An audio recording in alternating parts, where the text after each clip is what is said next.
నేను నీకు అంతా బోధిస్తాను, నేను చెప్పబోయే విషయాల్ని విన్న వారికి సకల కళ్యాణ శుభాలు కలుగుతాయని చెప్పి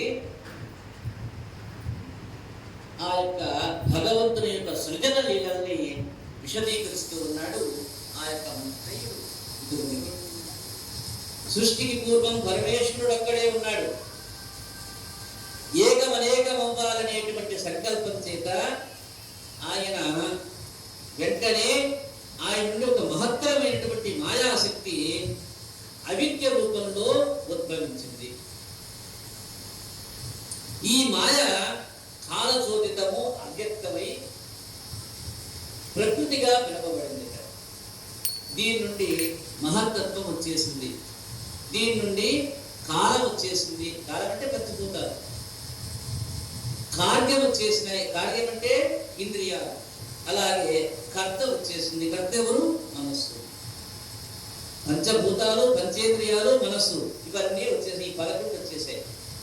వీటితో కూడి సత్వరజస్తమో గుణాలతో కూడిన అహంకారం ఏర్పడిపోయింది. సాత్విక అహంకారం వలన ఇంద్రియాల యొక్క, మనస్సుల యొక్క అధిదేవతా గణాలు వచ్చేసాయి. రాజస అహంకారం వలన జ్ఞానేంద్రియాలు అంటే చెవు, చర్మము, కన్ను, నాలుక, ముక్కు ఇవి వచ్చేసాయి. కర్మేంద్రియాలు చేసాయి, వాక్కు, చేతులు, కాళ్ళు, బుధము, గుహ్యము ఇవి కూడా వచ్చేసాయి. తామసాహంకారం వలన పంచ తన్మాత్రలు అంటే పంచ ఇంద్రియాలు చేసేటువంటి కర్మలు ఏమిటవి? శబ్దము, స్పర్శము, రసము, రూపము, గంధము ఇవి వచ్చేసాయిట.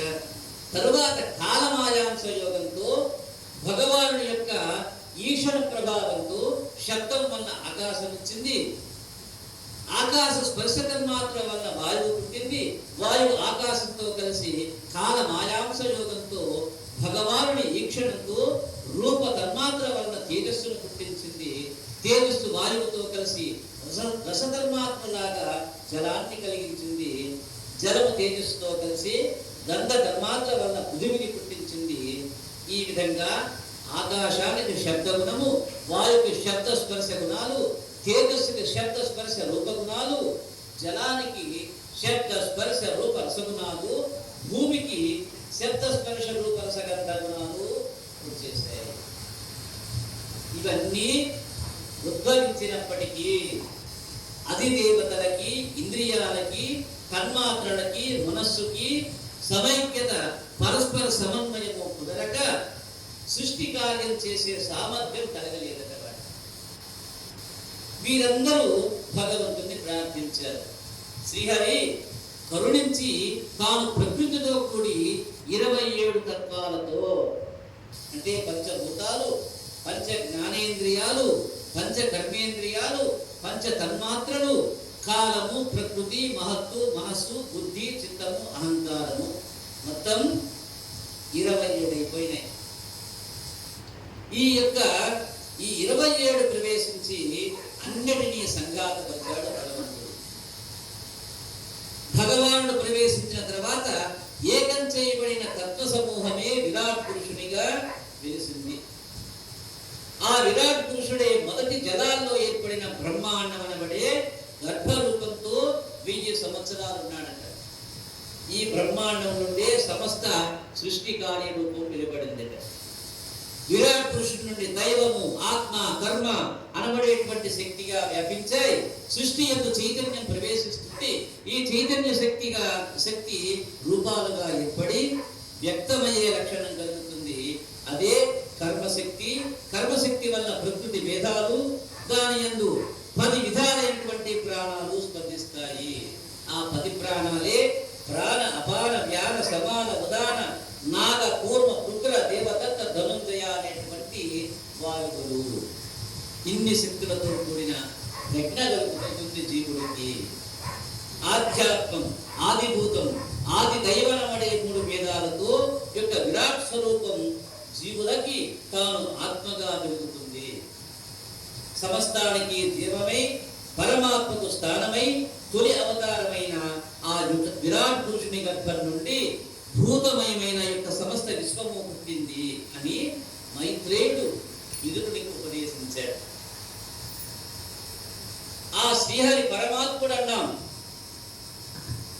అజుడు ఆద్యుడు అనంతుడు అనంతమూర్తి లక్ష్మీ రమణుడు నిర్వికారుడు నిత్య మంగళ స్వరూపుడు కరుణా సముద్రుడు నిర్మల హృదయుడు సమస్త శక్తివంతుడు కమలకర నేత్రుడు సకల బంధ సంస్థనీయ చరిత్రుడు పరమ పవిత్రుడు అంటూ ఆ యొక్క శ్రీశుకుల వారు పరీక్షితుతోటి శ్రీమన్నారాయణుడిని స్తుతించి వివరించి చెప్పేశాడు. మళ్ళా అంటూ ఉన్నాడు మైత్రేయుడు విదురుడితోటి, ఆ దివ్యమూర్తి అయినటువంటి విరాట్ పురుషుడికి నోరు వచ్చేసింది. అక్కడికి అగ్నిదేవుడు వాక్శక్తితో ప్రవేశించాడు. దానివల్ల జీవుడు మాట్లాడగలుగుతూ ఉన్నాడు. 4వ స్థానంలో వరుణుడు రసశక్తితో ప్రవేశించాడు.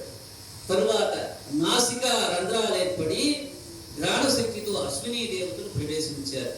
ఈ విధంగా మానవుని యొక్క రూపాన్ని ఆ యొక్క శక్తుల్ని ఆపాదింపజేశాడు ఈ యొక్క శ్రీమన్నారాయణుడు. అలాగే అహంకారం ఏర్పడగా కర్తవ్య పాలనా శక్తి అనేటువంటి శక్తితో రుద్రుడు ప్రవేశించాడు. బుద్ధి చిత్తము ఏర్పడగా గ్రహణ విచక్షణ విజ్ఞాన శక్తులతో బ్రహ్మగారు ప్రవేశించారు. విరాట్ పురుషుని శిరస్సు నుండి స్వర్గము, పాదాల నుండి భూమి, నాభి నుండి ఆకాశము, నోటి నుండి వేదాలు, బ్రాహ్మణులు, చేతుల నుండి క్షత్రియులు, తొడల నుండి వైశ్యులు, పాదాల నుండి శూద్రులు జన్మించారట. శ్రీహరి యొక్క మాయ బ్రహ్మను కూడా భ్రమలో పడేస్తుందయా. ఆ శ్రీహరినే అందరూ కొలుస్తూ ఉన్నారు. ఓ విదురా, భగవన్ మహిమను వేదము గాని బ్రహ్మ గాని ఋషులు గాని ఇంకెవ్వరైనా గాని ఇంతవరకు సంపూర్ణంగా తెలుసుకోలేకపోయారు. తెలియవచ్చినంత వరకు తెలుసుకొని కృతజ్ఞులమై ఆ యొక్క మహిమాన్వితుణ్ణి కొలుచుకోవాలని చెప్పి మైత్రేయుడు ఆ యొక్క విదురునికి బోధిస్తూ ఉన్నాడు. విదురుడు అడిగినటువంటి అనేక ప్రశ్నలకి సమాధానంగా మైత్రేయుడు చెప్తూ ఉన్నాడు. ఓ విదుర మహాశయ, విష్ణుదేవుని మాయ ఎవ్వరికీ తెలియదయా. ఆయన దేహాల్లో ప్రవేశించి జీవునిగా ఎన్ని కార్యాల్లో పాల్గొన్నా ఆయనకి ఎలాంటి బంధాలు ఏర్పడవు. విపత్తులు విషాదాలు ఆయనకి అంటవు. కలలో చంపబడిన వ్యక్తి వెలుగు వచ్చాక చావకుండా బ్రతికే ఉన్నట్లు దేవుడు జీవునిగా నటిస్తున్నప్పుడు ఆ సమయంలో సంభవించే కష్ట సుఖాలు దేవునికి అంటవు. కదులుతున్న నీటిలోని చంద్రుడు ప్రతిబింబం కదులుతున్నట్టు కనిపించినా వాస్తవానికి పైన చూస్తే చంద్రుడు కదలకుండా ఉంటాడు. అజ్ఞానం చేత మాయ ప్రభావం చేత జీవుడు కర్మబంధాల్లో చిక్కుకొని ఉంటాడు. కానీ సర్వభూతాల్లో సర్వాంతర్యామిగా ఉన్న పరమాత్మకి బంధనాలంటూ ఉండవయ్యా. మానవునికి కర్మబంధాలు తొలగాలంటే శ్రీహరి పాదపద్మాలపై విశేషమైన భక్తి ఉంటే చాలు. ఇంద్రియాలు మనస్సు భగవంతునికి అధీనం చేసి ఏకాగ్ర చిత్తంతో సంకీర్తనం చేస్తే చాలునయ్యా. యొక్క పరమాత్ముని యొక్క దివ్య శక్తి మనకి ఆపాదింపబడతాయి. ఒకనాడు సనక సనందాదులైన ఋషులు చేసిన ప్రార్థనలకి ప్రసన్నుడైన భగవంతుడు సమస్త వేదసారమై ఉన్న యొక్క భాగవతాన్ని సమత్పుర కుమారునికి ఉపదేశించాడు. అతడు సాంఖ్యాయుడికి బోధించాడు. అతడు పరాశరుడికి ఉపదేశించాడు.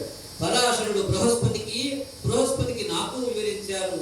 నేను చెప్పబోయే ఇక పురుషోత్తముని చరిత్రను వీణుల బిందుగా విని తరించమని చెప్పి చెప్తూ ఉన్నాడు.